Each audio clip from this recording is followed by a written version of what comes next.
Get connected, Fitchburg. Sign up for Fitchburg Connect, the city's monthly e-newsletter that keeps you informed about all the events, services, and updates that matter to you. Get it in your inbox once a month. Sign up today to get Fitchburg Connect.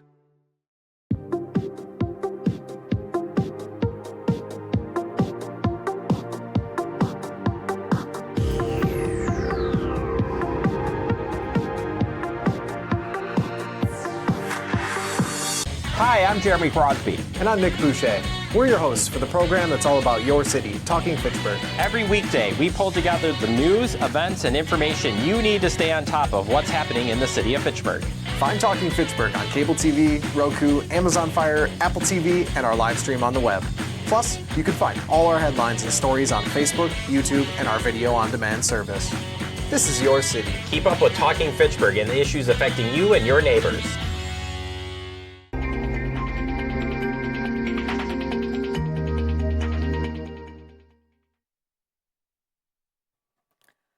Good afternoon. It is now past 4 o'clock. We have not met quorum, so this will be a discussion meeting only. We'll move right into discussion.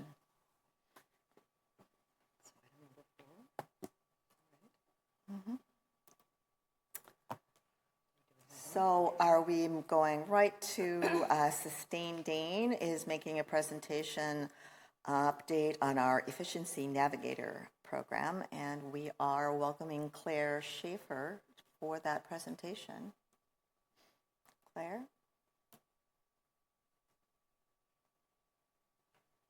I hope. There she is. Yes. Hello there. Welcome. Welcome, Claire. I have like you small, then have to make it bigger. Exactly. Yep, yeah. All of that. My team member, John, was hoping to also join us. So he ideally will be able to jump in to the meeting as well. I just sent him the link that I had, so I don't know if that works. Like if he can use my link or not.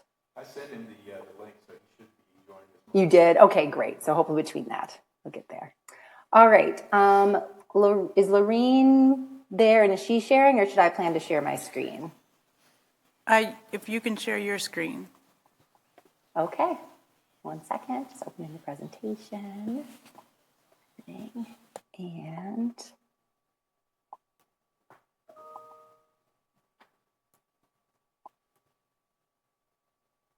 all right. We good there? Everyone can see it? Mm-hmm.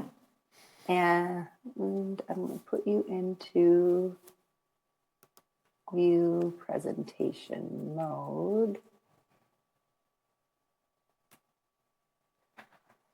Where's our presentation mode? So while Claire is working on that, just to kind of give you an update of what this is about. So we are now getting close to the second phase of the program. So Claire will be sharing updates on the assessments and things that they found during those assessments. All right. Great. Well, hello, everyone. Nice to see you all. As Lorene said, we've been hard at work since the beginning of the year, getting launched for the 2026 Efficiency Navigator program. So my goal here today is to bring you up to speed on what's been going on and where we are kind of halfway through the year, then looking forward. So as a reminder, Efficiency Navigator program, we're helping the small to medium-sized apartment buildings become more efficient and resilient. We want to reduce operating costs so that these homes can remain affordable. And we're focusing on this really innovative intersection of housing, resilience, equity, and climate change. The funding for the program builds off the 2019 housing plan and the new plan you guys have gotten approved, and then it's funded by the closure of TIF districts. There are two goals for the Fitchburg housing and Fitchburg sustainability areas that we are aligning to and thinking about in our work. The first one is the housing goal, which is to upgrade the existing multifamily housing while maintaining affordability. And then the second one for the sustainability goals is looking at dropping overall emissions in the community, reducing electricity use and natural gas use, as well as having fewer people living in energy poverty. So as we said, many different areas. preserving affordable housing, climate resilience, comfort and health and safety for people that are living in these homes, promoting equity and the local economy are all what we think about. All right, so first I want to talk about the outreach. So we followed a similar process as we did to the last time. We met with Lorene and Jack to first discuss kind of the pool of properties that we wanted to work in. We worked both in healthy neighborhoods and expanded this to be the broader area of Fitchburg. We sent outreach letters to 176 properties that Lorene worked with us to pull and Jack reviewed. We also did promotion in our e-newsletter, social media, district-wide newsletter and social media. We did filming and promotion with FACTv, and we had a press conference that was celebrating the 2025 work. That was just a good way to get people informed about the opportunity for this year. Out of that, we received about 30 applications, and some of the trends that we observed is we had 10 buildings with 8 or more units, so larger buildings, which was exciting for us. We also had 6 owners that submitted applications for more than one property, and about half of the applications were for duplexes.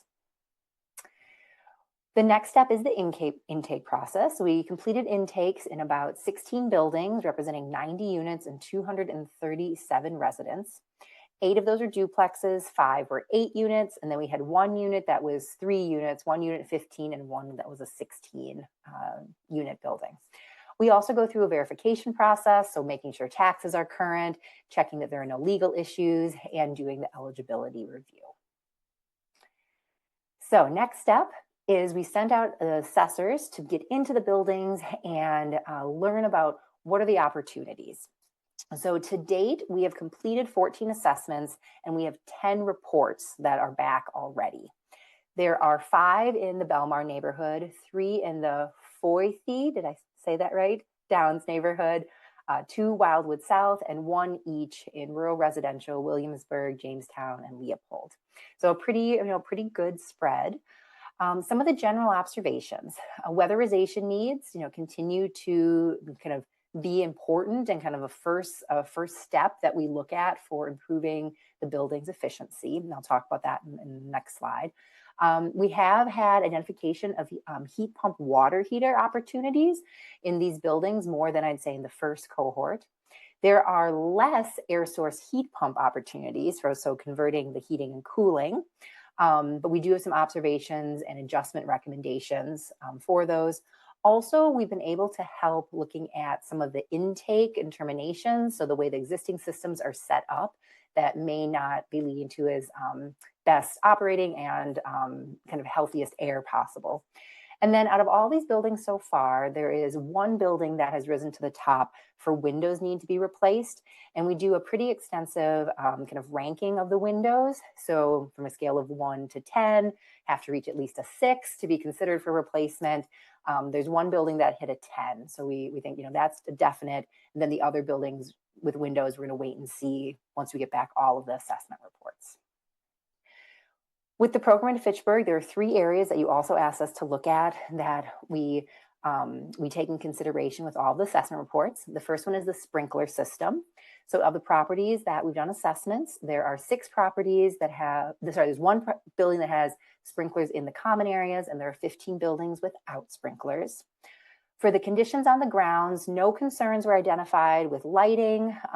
There were some missing or disconnected downspout extensions that we brought to the attention of the owner, so keep that water away from the building. And then there was 1 building where there were batteries that had been removed from the smoke detectors, and they got replaced right away as soon as we brought that to their attention. For pest observations, 1 owner has some seasonal mice and a persistent woodpecker, but there is no other evidence of pests that were observed. So what does this look like for our current kind of recommendations, how we're kind of starting out? So with our first review, and what we do is we look at all of the assessment reports that are available right now. So those 10, we have those 4 more coming in, we have the 10 available. We do a ranking of where we think there's the highest impact, looking at reducing the cost of the utilities, looking at the CO2 opportunities, and balancing that with the cost of doing the measures. So far there's 5 weatherization projects that we believe are really important to move forward with. 1 heat pump, 1 gas leak that has not been remediated yet. We did find others that did get remediated right away. And these are not explosion level gas leaks. This is kind of health level of a gas leak. Our first estimates is about $185,000, and this is before contractors have been out. This is based on historical cost of doing this work. And if we were to do this work, we'd be able to impact 104 residents, which would include 29 children and 13 seniors. One of the things we also want to talk about is the why, the weatherization first.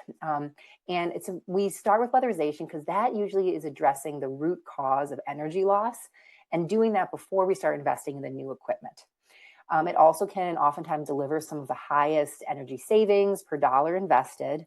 And once a building is properly enclosed, that means that the heating and cooling systems can be sized correctly and that they're going to be operating more efficiently. So we can reduce that demand on those systems. And then also, as we look at doing weatherization, we are always making sure that we have proper ventilation, that there's no gas leaks. So we're checking for these health and safety measures as well. So we make sure that we also are creating a healthier building as we're tightening it up and that it's more comfortable. There's not going to have those, those leaks and, feeling the cold air in the winter. So one of the case studies I wanted to share with you guys, this is an 8-unit building in the Forest Downs neighborhood. Residents pay all the utilities. So this building, currently we think the first cut at measures, we'd recommend air sealing, insulation, ventilation, a heat pump water heater, and repair the gas leak. It's estimated about $1,000 of annual utility savings. 36% energy savings, like the usage, and 5,500 in the reduction of the CO2 emissions for this building. The other thing I want to share with you guys is the status of the IRA rebates. We have been working with the IRA rebates in our Madison program, and we have 4 buildings that have now been approved to receive the rebates. It took about 4 or 5 months to go through the paperwork and the approval process, but we have successfully done that for those buildings. At the same time, there was notification that came out last week or the week before that there are some administrative changes happening to the rebate program, which includes, possibly you would not be able to transfer the source of the energy source, so you couldn't transfer a building that's currently on gas to electric to be heat pump, for instance. So, I think there's some ways that these administrative rules may be trying to reduce the ability to use the rebates. So the program is in transition. We don't know, when exactly things are going to take effect. With the work that we have recommended, the weatherization work, that is not going to be the work that we would recommend going through the IRA rebates to begin with. It would have been the here closest homes would be the actual point of sale. So we are going to continue to watch it. We will run buildings through it as long as it's active. There still is all of the rebates for Focus on Energy and that funding process, which we used in the past, and we're going to continue to use for this program. So next steps for the timeline, next steps will be getting the contractor quotes. So we get exactly information from the contractors about what they're seeing in the buildings and what they recommend. We then would put those quotes into what we call the 3-party agreement, which is between us, the owner, and the contractor, all agreeing to our responsibilities, and also have them sign the land use restriction agreement, which is a new document that we've put together with Lorene and her team. Then we would schedule the project for doing installation and then get it completed. So that is currently where we are for our update. I will stop sharing my screen then and be available for questions.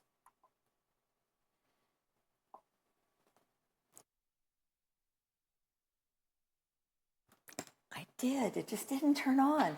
I have a question about the land use agreement that's new. Could you give us some more details on that? I'm going to let Lorene talk about that because she's been leading that work.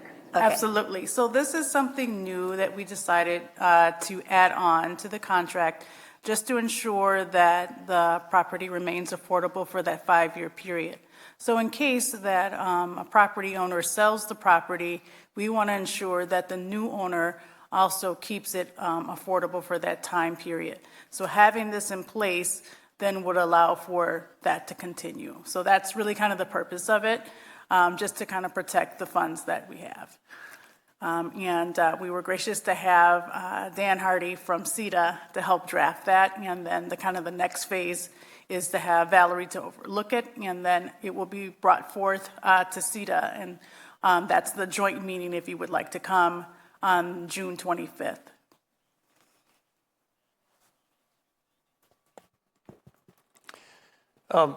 So you said 185,000, and I guess I don't remember off the top of my head how many total units there are, but but there was 100 people affected. How are the costs this year? Like, if you can gauge this set of buildings that we're planning on doing, are the costs similar to last year, or were last year's buildings in so much worse condition that this year is a little cheaper, that kind of thing? Yeah, so the costs are coming in lower right now for our recommended measure, in part because we don't have the air source heat pumps and the windows coming through right now as the top measures. We are being, really kind of thoughtful and I'd say conservative on what we're recommending in this first round, because we want to see what these last 4 assessment reports come back with. Those are larger buildings, more residents, and could be higher costs as well. So weatherization, yes, is costing more just because of inflation, but overall what's being recommended in this first group is less costly, because weatherization is less costly than those other measures that we were doing last year at this time. Claire, can you go back to those IRA rebates? Can you explain that a little bit more, what the source is? And I'm not familiar with that. How they work? Yeah. Yeah. John, I'm going to turn that over to you. You are our rebate specialist. And if you could take that question, I appreciate it. Sure, no problem. So the Inflation Reduction Act rebates are on top of the Focus on Energy state rebates, right? So we can stack those. Both are administered by the state Focus on Energy program. What we call the IRA rebates are really significant amounts for heat pump water heaters, and weatherization. There's a whole income qualification process separate than Focus on Energy, separate than our Efficiency Navigator program, that we have to get them pre-approved to meet the criteria.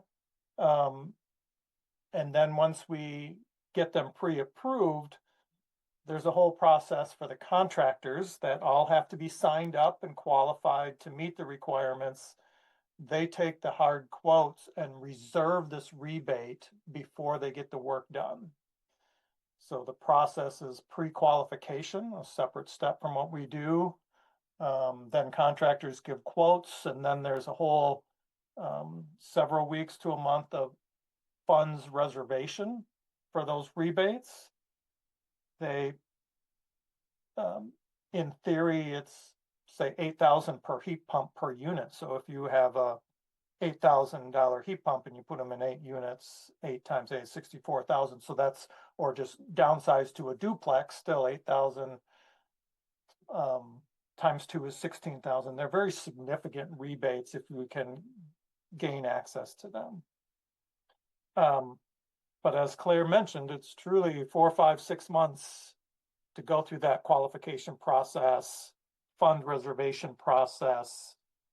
And then we're also limited on the contractors that can do the installation, because not every contractor wants to go through the process of pre-qualification and fund reservation.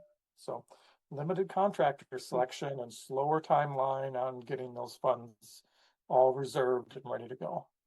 John, could you also talk about home versus here, and then what we just received about possibly not being able to use the rebates with the change in the administration's decree? So there's 2 paths within the Inflation Reduction Act rebates, the IRA rebates. One's called the Homes path, one's called the HERE path. The Homes path is an energy modeling path, and the rebate amount is based on the percent savings that is estimated. There's additional steps involved in energy modeling and processes. The HERE program, the path that is really our preferred path at the moment is a prescriptive rebate. You install this, you get this amount of a rebate. So that's, and we've done some calculations, we're not really missing out, depends on the building and the measures done and which one would give us slightly higher rebate. But the HERE path is a little more straightforward and streamlined path that at this point we have chosen.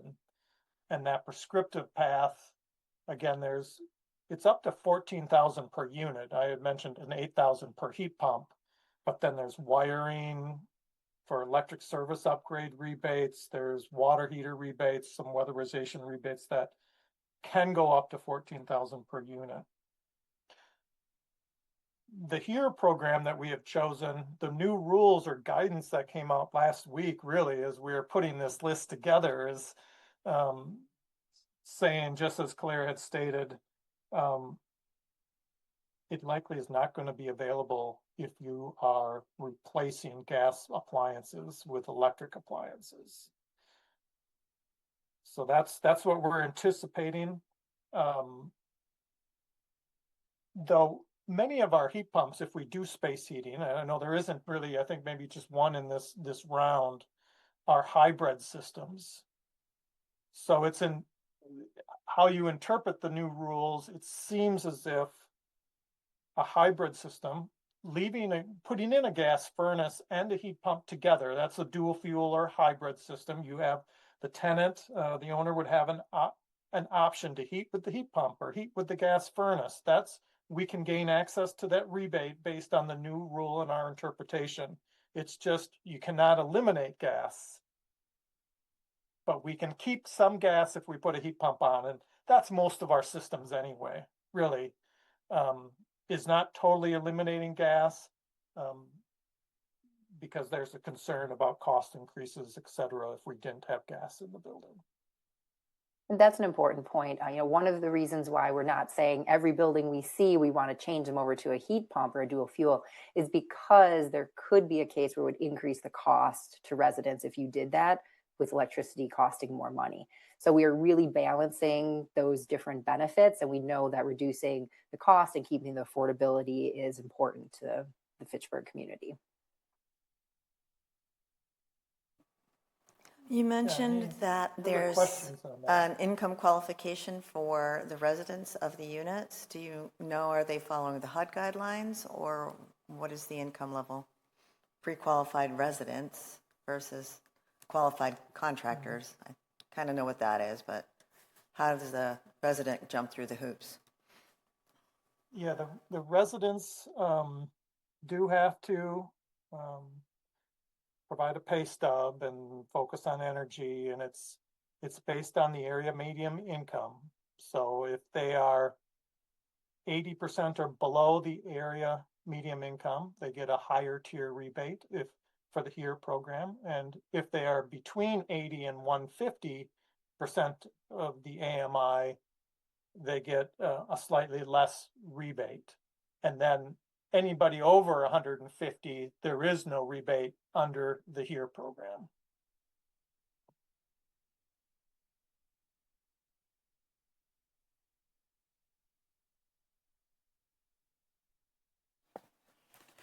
Claire, can you talk about the grant application for the energy grant? Yeah. So right now, the Public Service Commission has a grant open for the Office of Energy Innovation grant, and we are putting together an application in partnership with Madison, Fitchburg, and Middleton, which would allow us to expand the Efficiency Navigator program to also include buildings where the owner occupies one of the units. Currently, we have just focused on buildings that are completely rental, because that's where there's been the largest gap in the ability to provide assistance. So this application will be due the end of the month. It will be due the 30th, and 3 communities, Elevate and Sustain Dane, are working hard right now to put together that application and get it submitted. Bill, if you remember, that was the one that you forwarded to me. So we are moving forward with the application as a joint, as with Madison and Middleton. And so if we're awarded that grant, what do you envision the total dollar amount might be, and how would it be divided between the 3 municipalities? Great question. We are meeting on Monday to go through the budget, so I don't have exact numbers yet. I don't know, John, if you guys have started crunching the Excel sheet, but I think it's $500,000 is kind of like in that zone that we're looking at. So I could send the information over to Lorene once I have more information around that.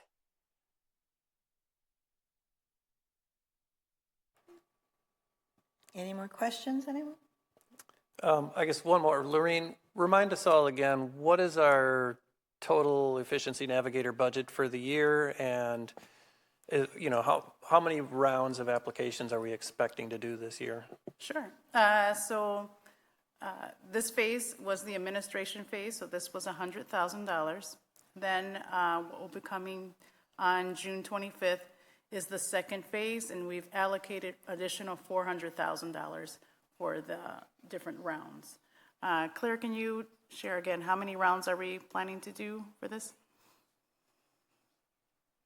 So I think we can talk about timeline if we would want to do another outreach, because we do have another set of buildings that we could do outreach to. Implementation for those would run into 2027 then, realistically. So I think we should just think about if we want to keep it as a annual contract that goes until December, or if we would want to look at just kind of keeping the rounds going and extending the time period. Okay, but you said you've got, remind me again, how many additional buildings you don't yet have reports for? And those are, okay, so 4 of them? 4. And those are all 8-unit buildings? 2 of them are 8 units. 1 is a duplex, and I don't remember what the last one is. But it's... We also have not gone back to, so some owners have multiple buildings. We have only prioritized 1 of their buildings in this first analysis. And that's another question that we'd want to come back to is, if there is available funding, would we want to go back to another building that scores very highly and there's funding still available?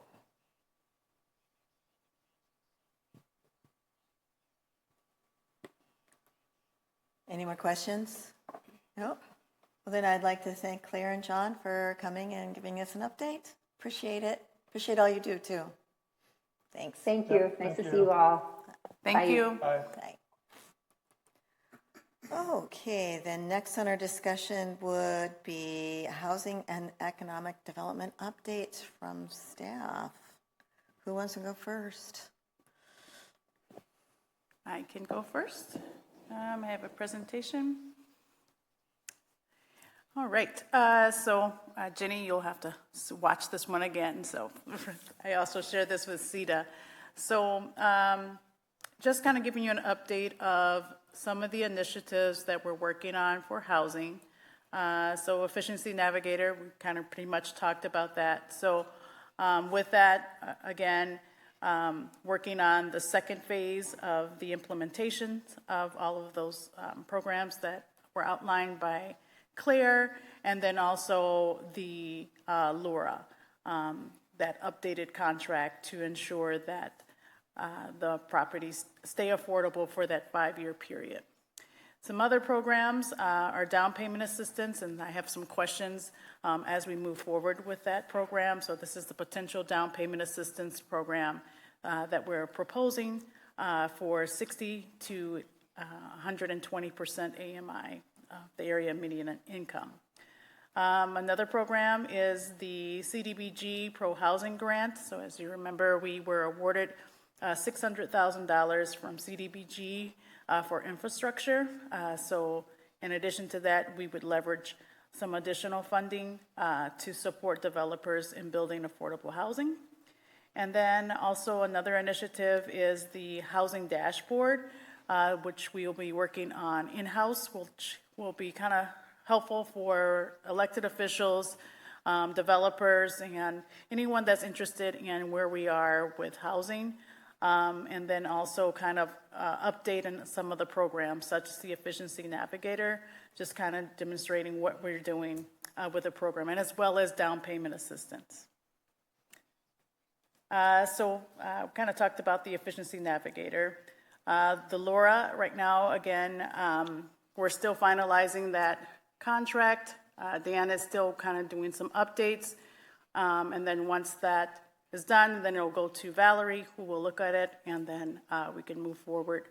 Also, I think many of the participants are very interested in learning a little bit more about the LoRa. So after it is reviewed and approved by Valerie, then we would have a draft that they could look at, just in case there are some questions or concerns that we can address before we move to the approval process. So again, the purpose of it is just to ensure that the property stays affordable for a 5-year period, to protect the city investment, and also making sure that this is a recorded document. And I kind of already talked about the update of where we are with that. CDBG, again, $600,000 towards the infrastructure. The purpose of that is to kind of leverage affordable housing funds to ensure that we have single-family homes. Also, well, we're kind of in that stage right now that we're working on a contract internally, and then the next step would be an RFP process.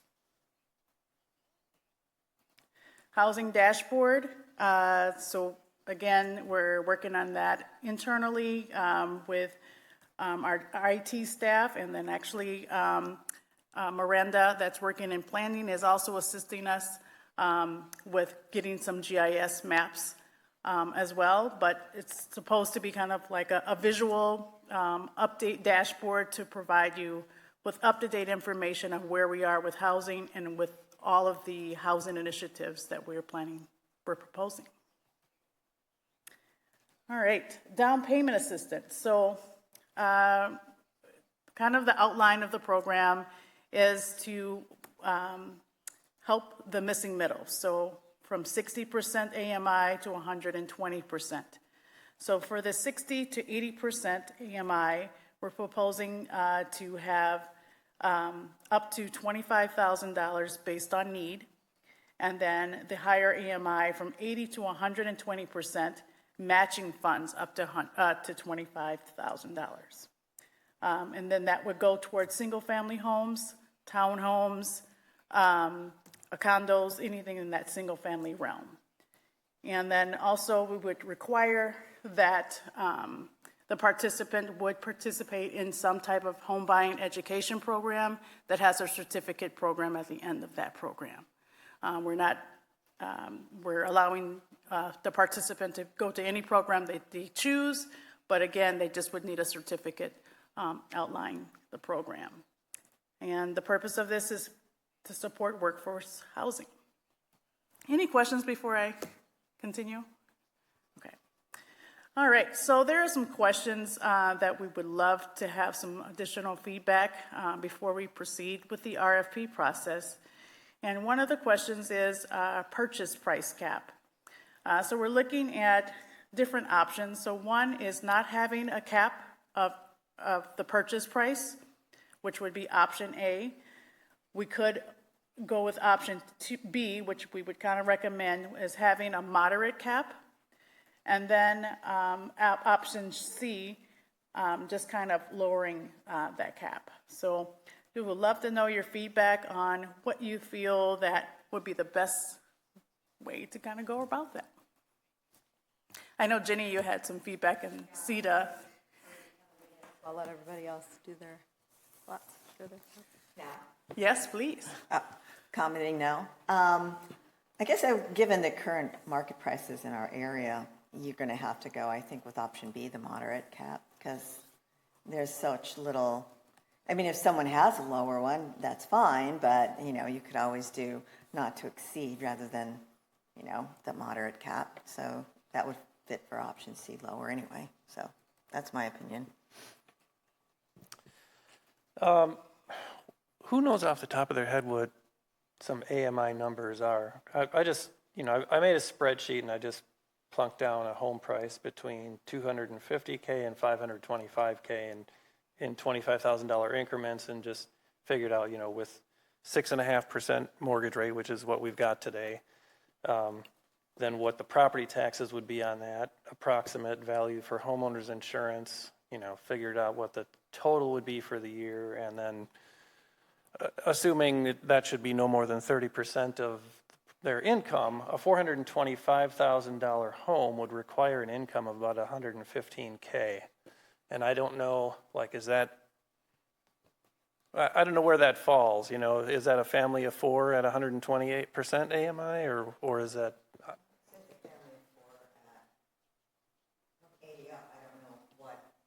Because I don't have the HUD numbers in front of me, but yeah. I guess I'm wondering, is that realistic? Well, yeah, I mean, do we need to govern this, or will the bank who's providing the loan essentially do this for us by saying, well, you got to take all of this into consideration, and if you got this much house, it's out of your affordability range. Bill, that point was made in CETA as well. Okay. So I think that's a valid point, that the lender can make that decision based off of their income. So the only comment I would have on that is the lender has less incentive to make sure that that is only 30% of their income rather than 40 to 50, sure, depending upon the kind of job they have and the length of their financial record as a stable person. They may overextend to someone that looks like a good risk. Well, and maybe my point is, this isn't too hard to figure out. Can we have City of Fitchburg staff jump in and do some back-of-the-envelope calculations to decide whether a given purchase should go through or not? that's actually one of the questions too that we'll talk about. So good point. And maybe possibly we could add something in there that it doesn't exceed 30% of their income. That to me sounds more like the approach versus dollar numbers of a house, because the market changes so much and the available inventory that's out there can really be, if we tell people that you can only buy this price or, less, you get out there and there's maybe 2 homes for sale that meet that qualification. Well, that's really limiting. But if it's more based on, if interest rates right, go back down to 3% like they had been in, not too distant past, then suddenly that $425,000 home is not nearly as expensive. yeah. And the market changes from season to season. So those dollar amounts are going to be different based on whether it's April or November. So it might be easier, harder to find inventory at that capped level. So I think implementation of it might be a little challenging with capping if it's by list price or purchase price. Okay, that's great feedback. Thank you.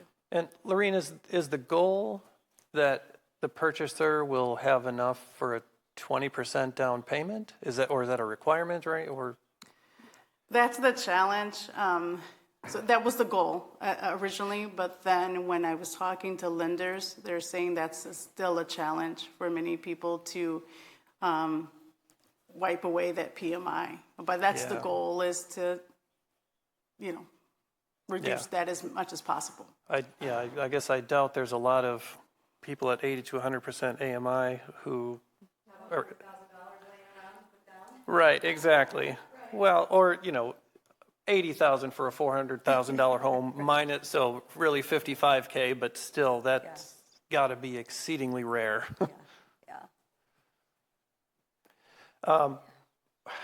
Yeah, I don't know how much of a burden the mortgage insurance is either. I didn't bother looking that up. Yeah, so the numbers I quoted before were assuming a 20% down, so lower total principal plus no additional insurance required. So those are kind of rosy numbers, that $115K. The good thing about the program is that we will allow for you to layer this with other down payment assistance programs. So okay. It is tricky for the 80 to 120% AMI. There's very limited programs out there that support that group. That's why we wanted to ensure that we included that target audience. So, yeah. Any other questions regarding this? Yes. I was just going to chime in with the where the down payment assistance programs conversation first started was with the Gorman proposal, where he was talking about homes at kind of 300,000. They're with they would forego their developer fee if we helped underwrite the infrastructure costs as well as the development fees for the city of Fitchburg. So in discussing down payment assistance with them, they started out asking for Fitchburg to cover $50,000 per home, and then the buyer would be bringing $10,000 to the table to get to that $60,000 threshold, so they would not have to have PMI for it. Our response to that was we felt we should be a partner, but that we should maybe be half of it, and they should go and find other sources to match our dollars up to that $25,000. We talked about things like the Dane County Housing Fund, the Federal Home Loan Bank has a program, WIDA with an H. You know, there's other sources that are out there. So that's how it originally conversation started. But of course, if we're creating a down payment assistance program, it can't be for one development or one developer. It needs to be available citywide. So that's why what Lorene's taking us through today is looking at it as a citywide program. But initially, the goal was how do we help people get to that 20% threshold so they could avoid the PMI. But we're talking completely different home value numbers, 475, 500,000 versus just 300,000. So the question I would have is then, as we have this down payment assistance program, will you also make available to people where else they can go to find other down payment assistance, or perhaps it's in their education class that they're going to get, here's where you go for this, where you go for that, because I mean, I'd have no idea where to go to get down payment assistance, right? So it's like, yeah, that would be nice. The nice thing is that the Home Buyer Roundtable has kind of created a metrics of all of the down payment assistance programs that are available. So it's kind of like a one place that they can A one-stop shop? Yes. Perfect. But Mike made a good point too when he talked about the Gorman project. So down the road, I think another thing that we'll need to think about is the housing allocation or the funding that we have allocated to this, if we need to increase it at a certain point. Because currently I think we have $2.5 million that is allocated to that. But when you start to pay for the vendor and then, people utilize the down payment assistance, that money goes really quick. And so just thinking about how do we keep this kind of long-term, or not long-term, but at least keep it going for years to come. So that will be something kind of to think about. All right, so next question is kind of geographic targeting options. So basically kind of looking at if you want to just target certain areas to increase housing in certain areas.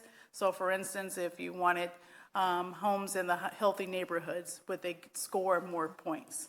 So one, I guess an option would be citywide, where there wouldn't be any options, any targeted options. Then another option would be to increase assistance in priority areas. And then last is just pilot only targeted areas. So I guess we'd love to hear your feedback on which option would be best.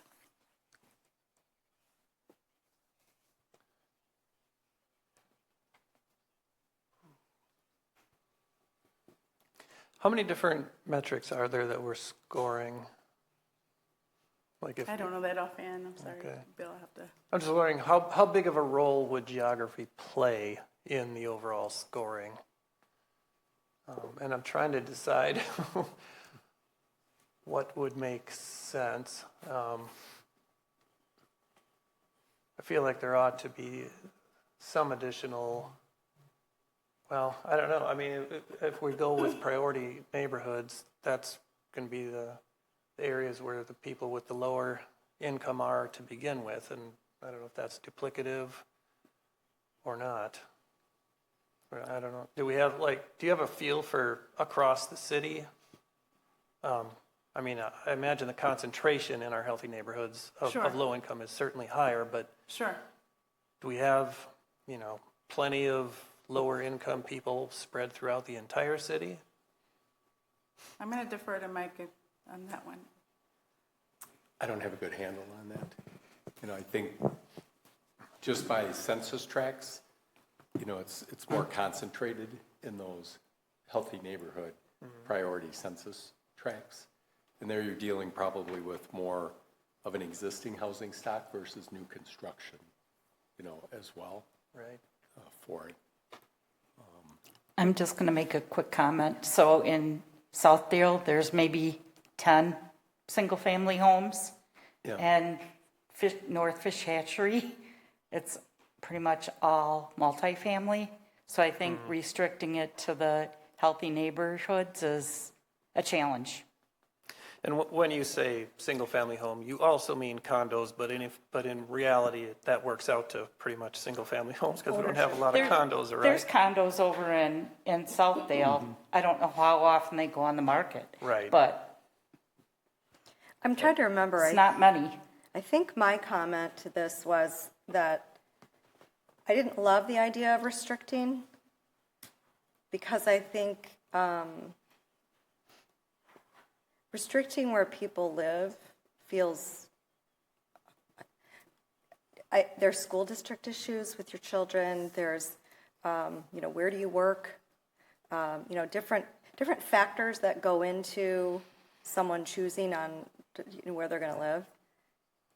And I just think that there may be a naturally occurring restriction on where they end up just because we're the nature of this whole program. But I think to say you can only live over here or over here, it doesn't feel comfortable to me, I guess. But I don't know. I mean, if anyone else has any Yeah, thoughts that's on why that. I asked, what I mean? how big a role does that actually play in the scoring? Yeah. So I guess that could be an option, and that is not a big focus in the scoring system, but possibly if you chose the healthy neighborhoods or a particular neighborhood, maybe a slight few points more. That's a possibility. Yeah. Yeah, and so my comment would be citywide, unless the city chooses to have a pilot target area, in which case I would say focus on transit-oriented and future transit-oriented development. I like that. Because this will reduce long-term costs and things moving forward, so that it's maybe extra points if you know that they're going to be along a bus line or a future bus line or light rail. I mean, God, who knows? I mean, would there ever be a situation in which we started with a pilot target area only, and then as we tested this out and found success with it, then we would expand it? Absolutely. Yeah, I mean, that might be a good way to begin this process, but I guess I just don't love telling people where they have to live. You know what I mean? Yeah. So I guess maybe then slightly B, where it's just a slight, not totally this particular area, but if you chose these options, you may score a slightly higher. So it doesn't force them to only be in a targeted area, I guess. I guess if you have limited resources, I'm thinking from a city's perspective, if you have limited resources and you have applicant A and applicant B, and you want to focus on something, say your healthy neighborhoods, the few houses that are available, or on transit because it's on a bus line, then you would choose and give, score points, however the city, how much emphasis you want to put on home ownership in healthy neighborhoods, home ownership in future and current transit-oriented areas versus just home ownership overall in the missing middle. If you look at targeted areas, then you may not have any housing Right. available. Right. To me, that just restricts the program even Yep. even more. Yeah, I agree. Yeah. Lorene, over how many years do we think we're going to roll this out? Is there appetite that it's all going to be used up within like the first year, or is this something we're going to do Right over now, with the 2.5 million, about 3, maybe 4 years Okay. is what we foresee. And then we do have some undesignated funds still left over, so possibly we could roll that over into this program if we feel like this is really successful. So. Okay. Marshall, I really like, having people live near transit. On the other hand, single-family homes and transit-oriented development really don't go together. So what we're really talking about is, kind of like, here's our transit corridor, and then within a quarter mile, half mile, whatever, we'd have some single-family homes and or condos where people would live. But since we are rolling it out over multiple years, I think having our comprehensive plan overhaul might play into exactly where we should target in the future. Right. I mean, there could be no homes in that area. It's just like, when you're a developer and you are putting together your scoring points for tax credits, that's how tax credits play out. Here are the things we're emphasizing. Here's what that they want. And so you look for projects that will meet those development criteria. The city can do their own criteria if they want to focus. Maybe you want to focus on putting points in like how far from a park. When you're getting into amenities in an area, what is a good neighborhood that supports a family, right? How far is it to the school? How far is it to the grocery store? How long do they have to go? Do they have to have a car to get to the doctor? All of those things, at least when I was putting apps together, I put them all in there. How far was the elementary school, middle school, high school, the church? How far away was the grocery store? How far away was the pharmacy? All of those things. And then the Finance Commission would take it and score it along with whatever, tax credit area we were in. And better yet, if you were in a HUD or, a census tract that was even more. And if you were also then with the city that you were developing in, so their points would come into play with the Finance Commission there, that this is what this city wants to do. So this city would write you a backing letter going, this is what we want to do. And so for affordable housing, that's how the picture is kind of put together, as well as the price of the land, the price of construction, and all the rest of that. But I mean, this is down payment, so this is simpler. So.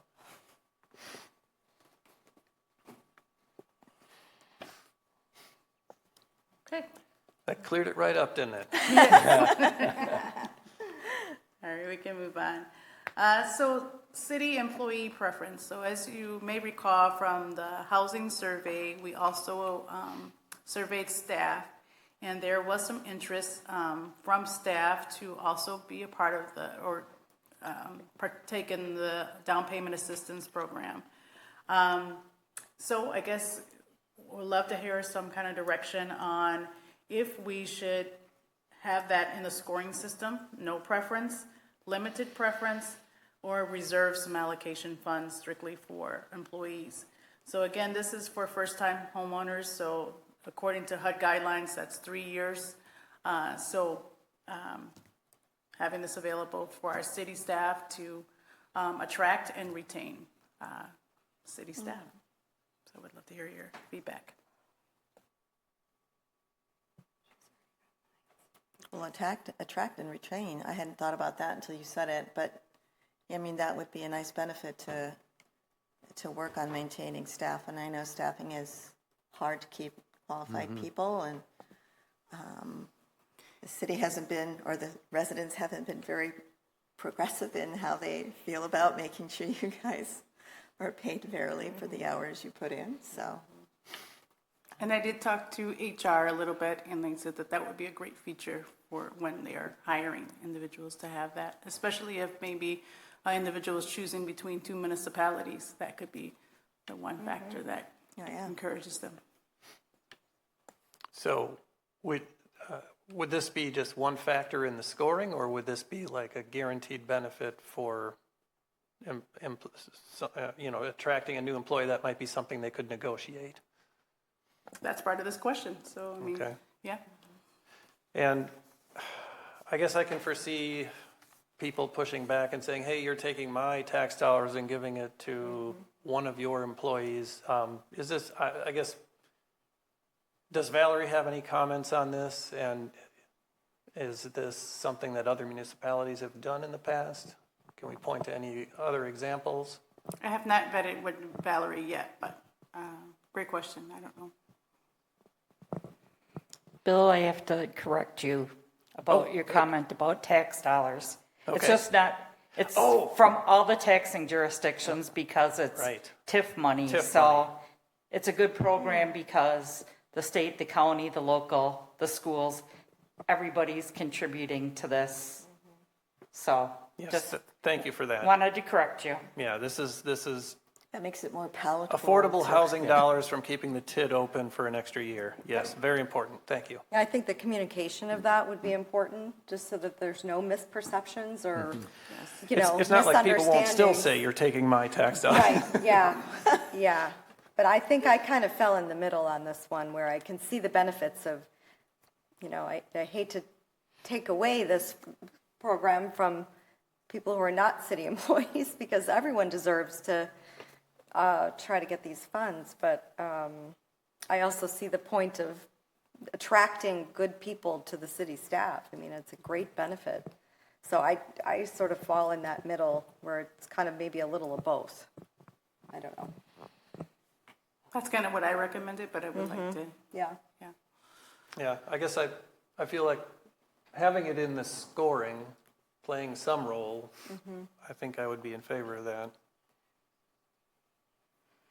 Okay.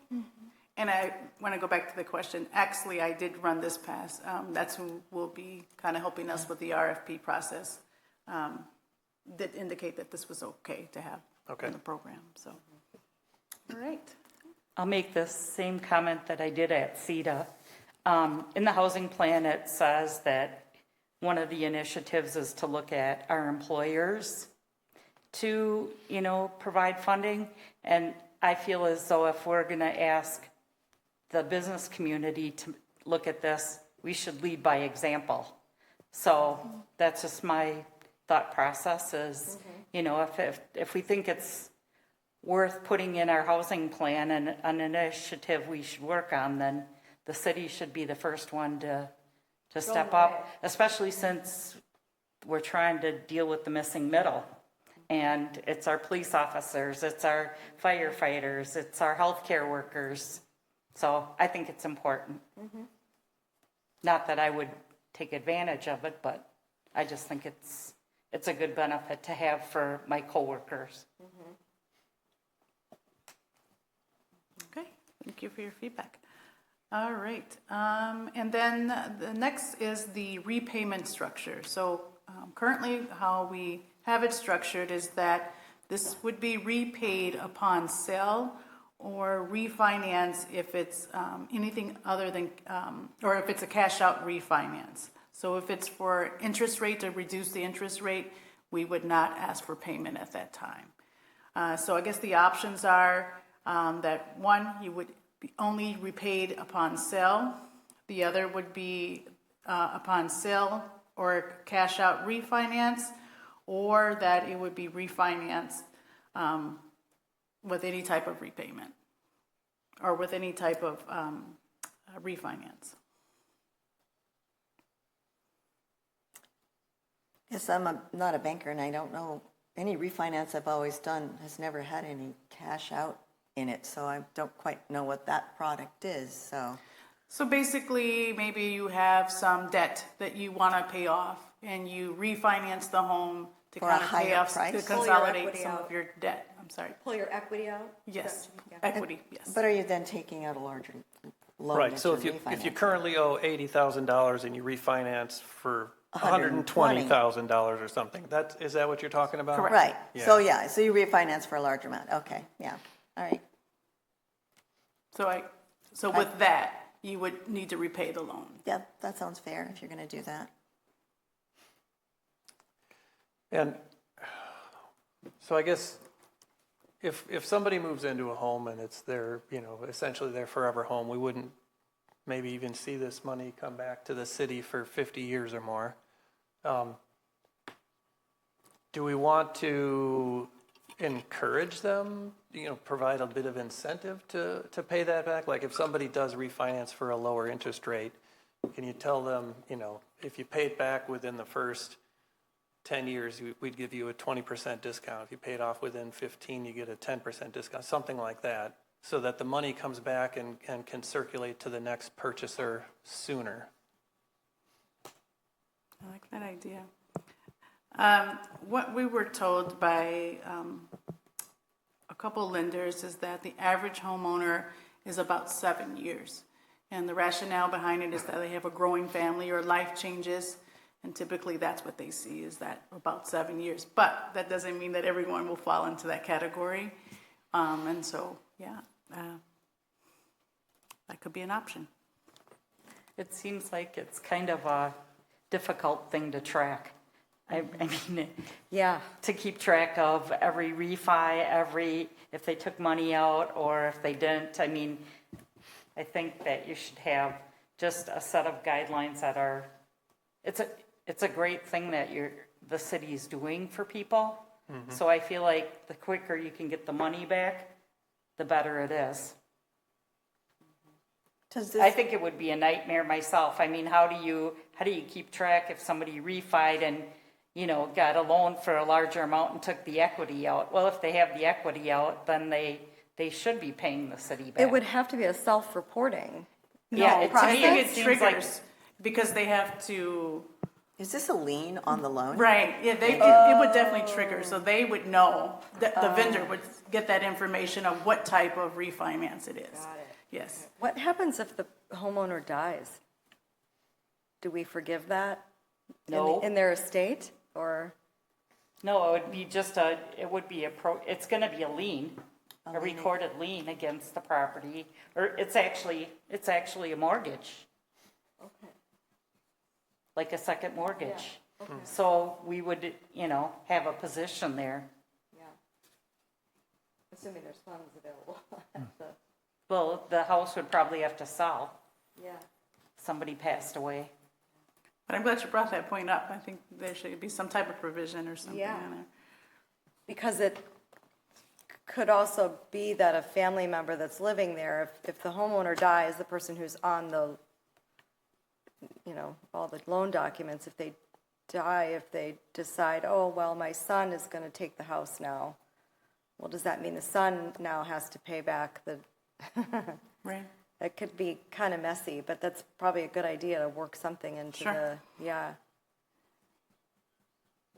Or if there's a sale to a family member or something, there's just a lot of what-if scenarios I could see that would kind of get jammed up in this lien. Yeah. Okay.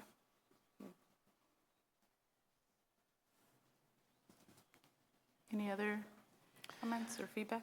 Well, at the risk of introducing yet another administrative nightmare, is there an option for people to, once they get their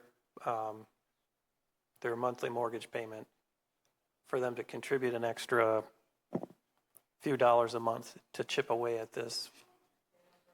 Yeah. I don't know how that would track, but I mean, that's essentially what mortgage insurance is. So, I mean, there's a mechanism set up, whether, I don't know how much of an effort something like that would be. Okay, I will look into it. Any other comments? This is great. And then the administration of the program, really there's just, I would say, option A and B, where that there is a single nonprofit administrator that would be administering these programs. They also would kind of create the program based off of the feedback that we provide.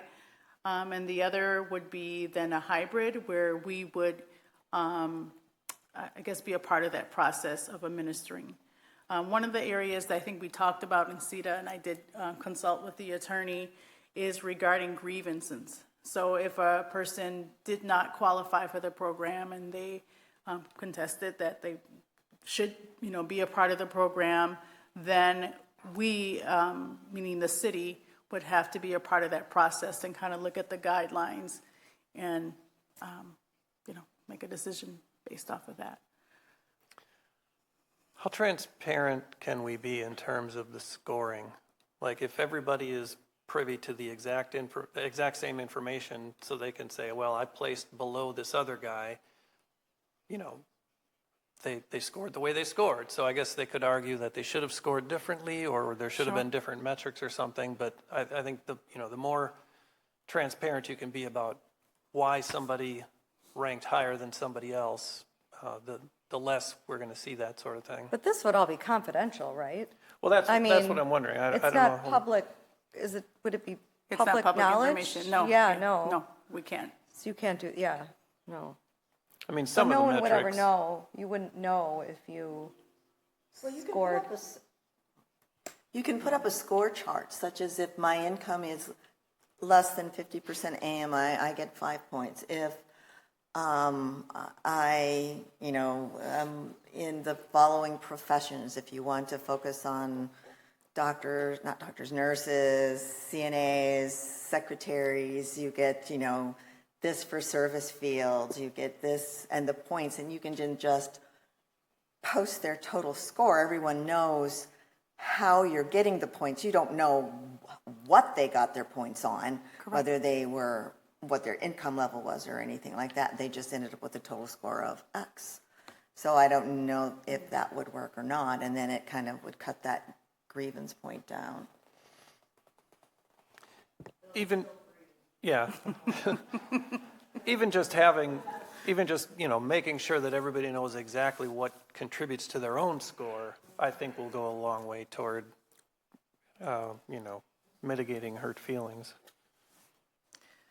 So currently with how it's written is that the vendor would provide us with an audit and then quarterly reports of how things are going. So, and I think you kind of talked about if we wanted to change things at that point, once we see those kind of quarterly reports, possibly we could change, the path.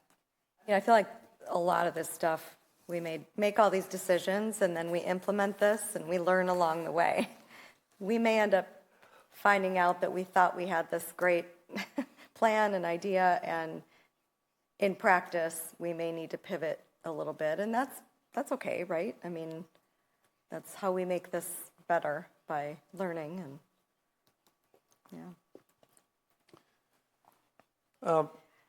So if somebody qualifies and they're awarded the down payment assistance, and then they get married and their spouse also has a job, or they win the lottery or whatever, and suddenly their income has significantly increased.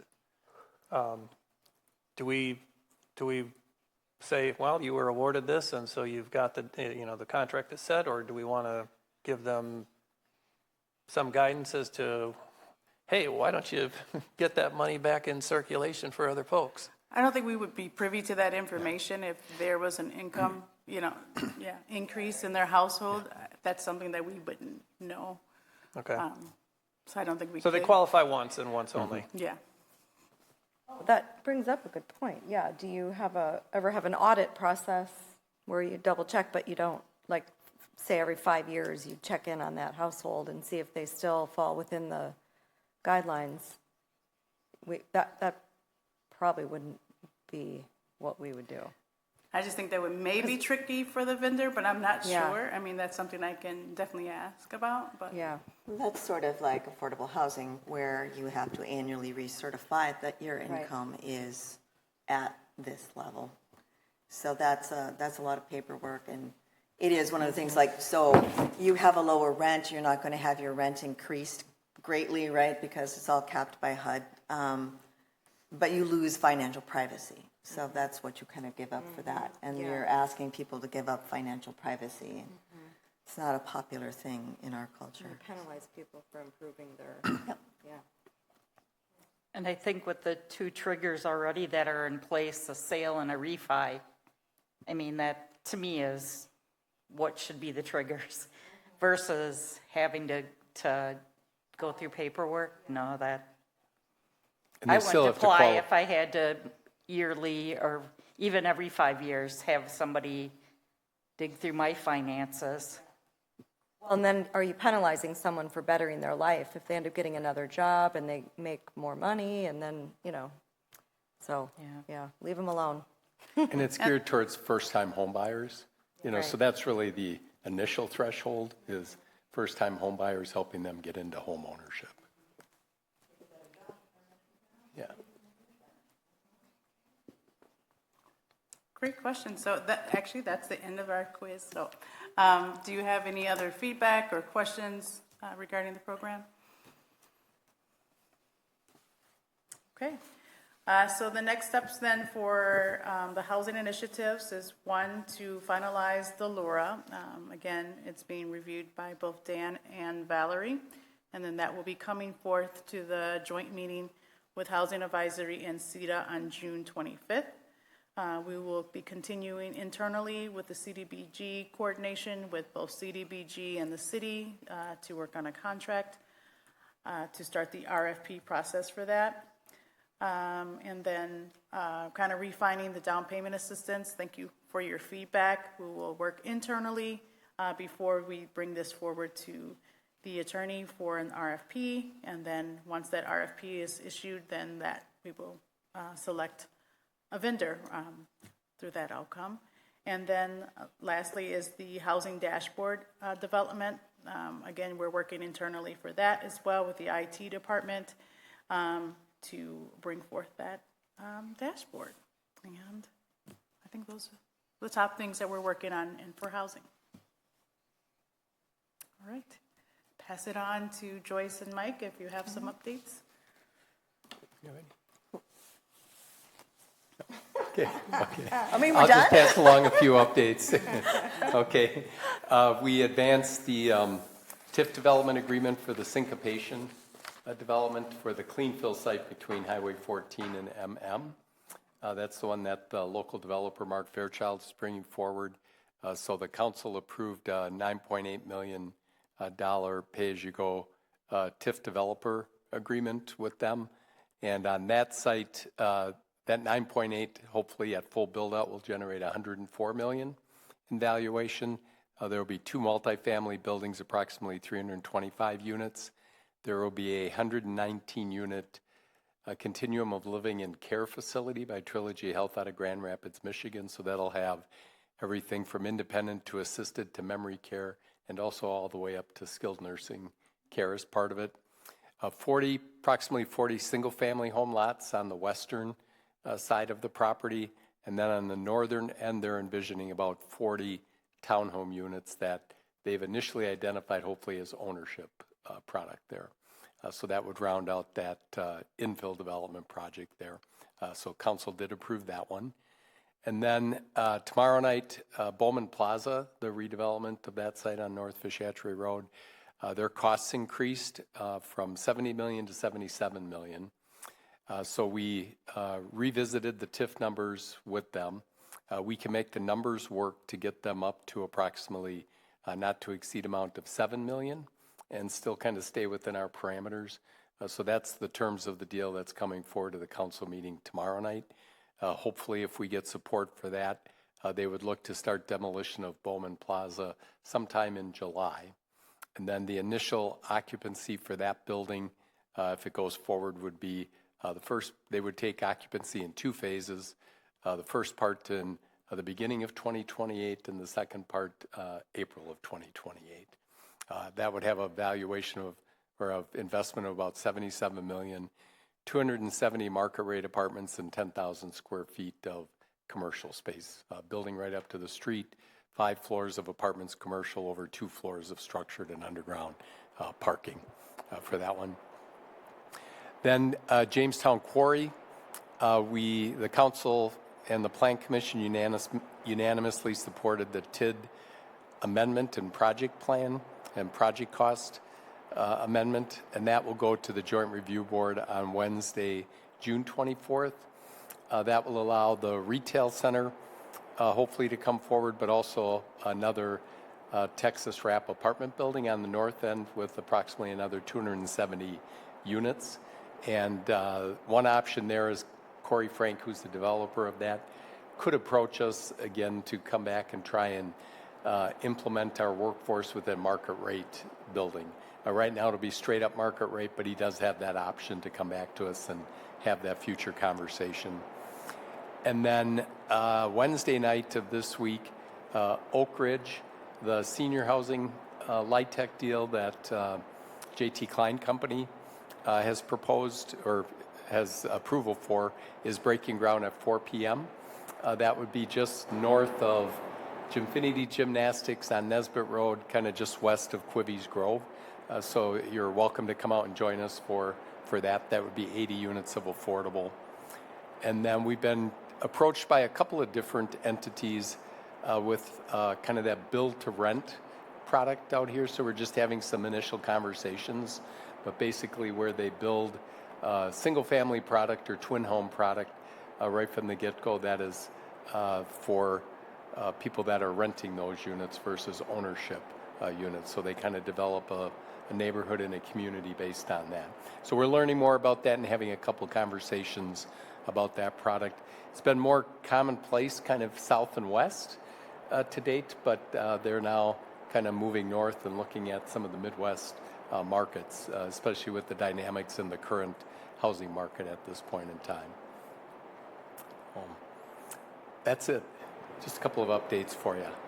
Oh, one other quick thing. The Dementia Village groundbreaking was in May. Really cool product. They're going to start with, aren't they remodeling some of the existing area first? And then they'll start the homes. So keep an eye on that project because it's really cool. Any more updates? Any more updates?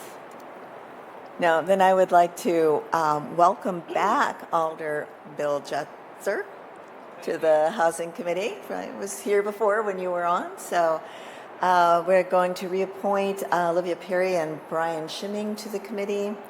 And the next CETA joint meeting is June 25th. And our next committee meeting is August 10th. And with that, I'll close this general purpose meeting at 5:19 in the pouring rain.